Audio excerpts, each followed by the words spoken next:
My Brother Rabbit is a fairly short point-and-click game with fairly standard gameplay, but it has its charms. While it doesn't break much new ground, an intriguing art style, relaxing music and atmosphere, and a couple clever mechanics keep it from being disposable, though nothing here really elevates the game to greatness either. As someone with limited experience in the point-and-click genre, I can't really tell you whether certain mechanics in the game are freshly conceived ideas or not, but they worked really well for me. For instance, any items you need are either highlighted or grayed out, depending on what area you're searching in. While this doesn't always mean you should leave a certain area, there are items you'll need to find the game may not have highlighted for you yet, marked by what look like fireflies. It does cut down on the time wasted playing I Spy that can plague many point-and-click games. Once you've found the items you need, the game tells you exactly where you need to drop those items in order to start a puzzle. Some might find this to be patronizing hand-holding, but when it comes to finding things, I'm personally okay with this, since spending hours searching for small objects ad nausea is one of my least favorite things to do in a game.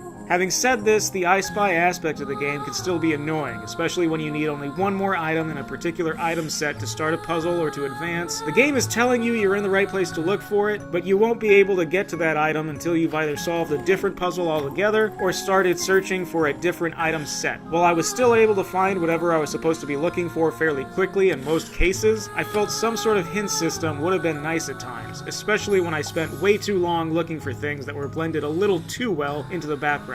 The object highlighting system isn't always able to cut down on this wasted time, unfortunately. The other half of the game is spent solving puzzles, either by combining objects so they interact with ropes, pulleys, treasure chests, other items in the scenery, or some variation on matching, sliding, or color coordination mini-games that are unlocked by finding all of a set of items. Most of these puzzles were fairly simple and didn't take me too long to figure out, but balanced enough or had just enough of a twist to them for me to feel a sense of accomplishment upon solving them. I solved some puzzles with trial and error when I got lazy, though it was always faster to do things the proper way. You can click on little hint maps during each puzzle that give you a visual indicator of how you're meant to solve them, or look in the backgrounds of the game for hints at what certain areas should look like once you're done. Only one or two puzzles were obtuse enough for me to need to consult a guide, including one involving stamps near the end of the game. I'm still not entirely sure how I was supposed to figure out on my own. There isn't much more to the gameplay in My Brother Rabbit, so if you need more variety than finding objects and solving puzzles, you should probably skip this one. The art style is appealing and calming, and what little story is here is cute enough, but aside from some neat, potentially time-saving ideas, there really isn't much on offer here I could imagine is absent from most other point-and-clicks. Plus, the ending is incredibly anticlimactic. I almost felt like the game was mocking me for having taken so long to finish it, since its ending had all the gravity of an afternoon special or a Power Rangers PSA about friendship. If you're wondering, the game took me about 6 to 8 hours to complete, though there are currently YouTube video guides that take about an hour and 10 minutes or so.